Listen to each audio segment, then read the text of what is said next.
What is up, friends? My name is Laura. If you've never visited my YouTube channel before, welcome. Today I am coming to you from Bali, Indonesia, and I just finished hiking the beautiful Batur mountain. So I'm so excited, and it was such a great day. Early start, but I'm first going to just roll you through some of the tape, give you some tips while I'm on the hike, and then I'm going to come back here right after and actually give you a little bit more in-depth of a review and just some tips of how you can exactly hike this the best it possibly can be done so you have the best experience. So here we go. So here we are at the trailhead around 3 a.m. You can see there's more people there. There are restrooms there, and there's some snacks. First 1/3 of the hike is actually very, very flat, as you kind of can see here, and it's just on pavement.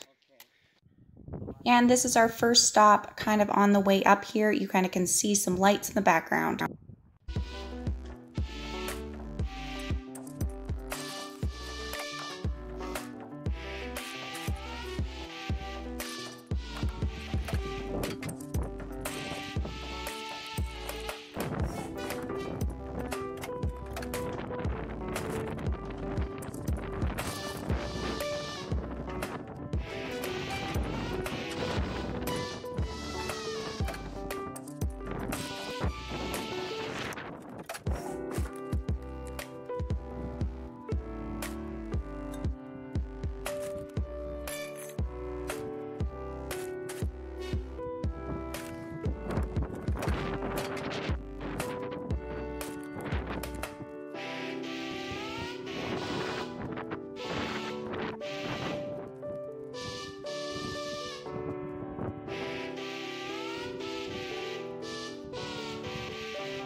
So here's just an example, people bringing around hot chocolate if you want it for sale, tea, snacks, anything like that. Also different bracelets there, and some that also have volcanic rock in it.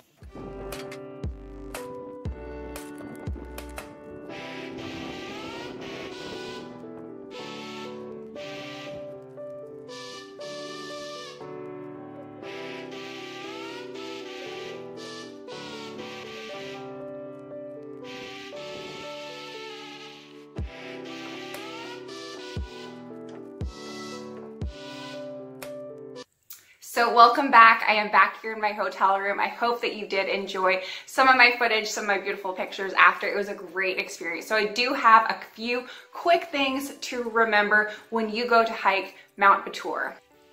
My first thing is going to be wear proper footwear. I could not believe how many people that I saw that were up there and wearing either flip-flops or sandals. Few different reasons is honestly just for ankle support, but also there's rocks everywhere. That's gonna, like, people are kind of, it's crowded as you could see on the footage. People are kind of tossing some rocks down to you, and you don't want to be in flip-flops. So at the very worst, wear runners. If you do have hiking shoes, I always recommend hiking shoes, but make sure you are wearing proper footwear for this hike. The second thing is make sure you're going really early. It is very hot in Bali, very humid, especially if you're not used to this weather. I'm originally from Arizona, not originally, but I do live there now, and I find this super hot. So definitely would recommend starting as early as possible. We left where we're staying at the hotel at 2 a.m. It was just under an hour drive, and then we started pretty quickly after. And then we got to there at sunrise. Depending how in shape you are, it'll take you different lengths of time, but I would say give yourself around 2.5 hours just to have some time there. The sun will start kind of rising a little bit as you're at the very last 30 minutes, and then of course hopefully you get there for the actual sunrise, which is beautiful. Basically, anyone that's going up there does hire a guide. You can do that ahead of time, and there's actually people around the area that are just locals that are saying like they'll take you up, and it'll be really cheap. And honestly, there are a few areas where you wouldn't know where to go unless you were with a guide, so I would recommend. It's also just helping out with the local economy and just grabbing a guide. You can even split one between people, or you can go through an agency beforehand. There are so many around town looking for you to do a tour. Once you actually are up there, there are people, as you could see, that were selling things. So if you're super hungry, even make sure you bring some food, make sure you bring some water. But if you, for some reason, forgot some, or you're, low on electrolytes or something like that, make sure you do have some cash. They also are doing things like little bracelets up there and little things like that for sale. So make sure you bring some cash with you, of course, for tipping your guide, but also just in general, because there are some fun little things up there. When you're at the top, there's not really a specific top, it's kind of a long ridge, but when you're along one of the areas, kind of walking along the ridge, a lot of people actually will take a different route down. It will not take you back to the original start, just an FYI, but it's a lot less steep. So that's actually what way we did, and it was actually really beautiful. Like I was saying, a lot less steep, a lot less likely, hopefully, knock on wood, for you actually to, tumble or anything like that. We definitely did see some people tumbling, but at the same time, a lot less likely. So I'd recommend that unless you have like a scooter or a definite pickup at the very start where you did start from. The final fact, tip, anything like that I'm going to give you is it's going to be very busy. Like I did try to point out in those videos, and it was hard because it was dark most of the climbing experience, but it's really busy. Hard to even like stay with your group, so make sure you have some sort of, I don't know, signal or code or something like that, but make sure you do that.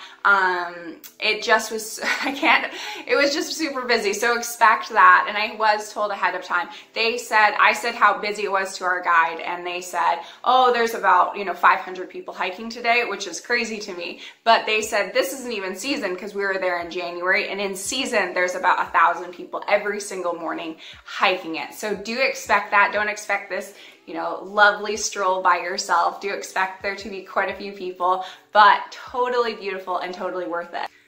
When you get back, you'll probably want to grab some food and whatnot and have a nice nap, since it'll be an early morning. But I hope that did help. Hope that helped out anyone who has hiked or is planning on hiking Mount Batur in Bali. Let me know in the comments below if you've ever hiked it or if this is something that you would like to hike. Make sure you hit that subscribe button. I will be still hiking all around the world. Thanks so much for watching, guys. Keep living life. Bye.